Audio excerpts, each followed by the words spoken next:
నువ్విట్ట గోళ్లు కొరుక్కోవడం కాదు, బీపీ పెంచేసుకుని మొత్తం వేళ్ళన్ని కొరికేసుకున్నా ఈడ నువ్వు పొడిసేది ఏమీ లేదు. అంతా అయిపోయి ఉండాది.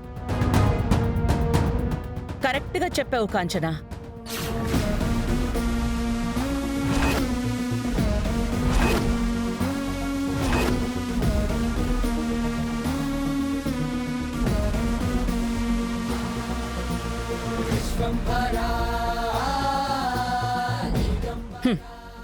అంతా అయిపోయింది.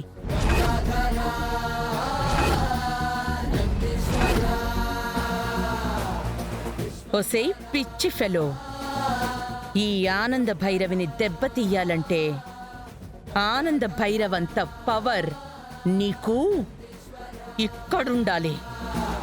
ఈ జన్మంతా నువ్వు ట్రై చేసినా ఆ పవర్ నువ్వు సాధించలేవు. ఒసేయ్ పిల్ల పిచ్చుక, నువ్వు నన్ను బయట సెక్యూరిటీతో ఆపించాలని ట్రై చేయొచ్చు. పనివాళ్లతో జ్యూస్ ఇవ్వకుండా చేసి అల్పానందాన్ని పొందుండొచ్చు. ఆ క్షణం వరకే నీ విజయం. కానీ మరుక్షణంలోనే ఏం జరిగిందో చూసావు గదా.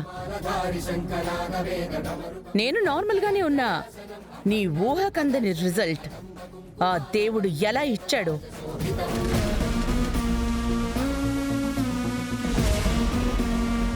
దామినిని నీ మాయ మాటలతో మ్యానిపులేట్ చేసినా, ఆనంద నిలయం మీద విషం కక్కాలని నువ్వు ఎన్ని ప్రయత్నాలు చేసినా నీకు నా ఇంట్లో కోడలిగా స్థానము గౌరవము ఎన్నటికీ దక్కవు. నా ఇంట్లో నువ్వొక పనికి రాని సెట్ ప్రాపర్టీ.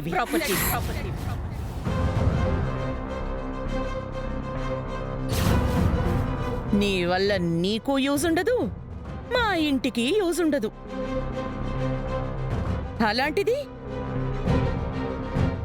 నువ్వు లీలావతి టెక్స్టైల్లో పార్ట్నర్ అని ఓ ఫీల్ అయిపోతున్నావు. నీకు ఆ స్థాయి రావాలంటే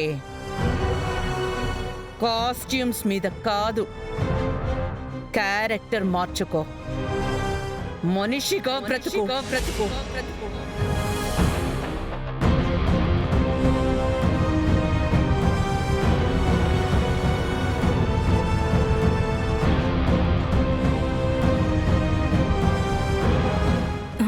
ఏంది మే, కొంప తీసి క్యారెక్టర్ మార్చుకుంటావా ఏంది? అంత పని చేయి మాకు. సోషల్ మీడియాలో నీకు మంచి ఫాలోయింగ్ ఉండాది. వస్తాండా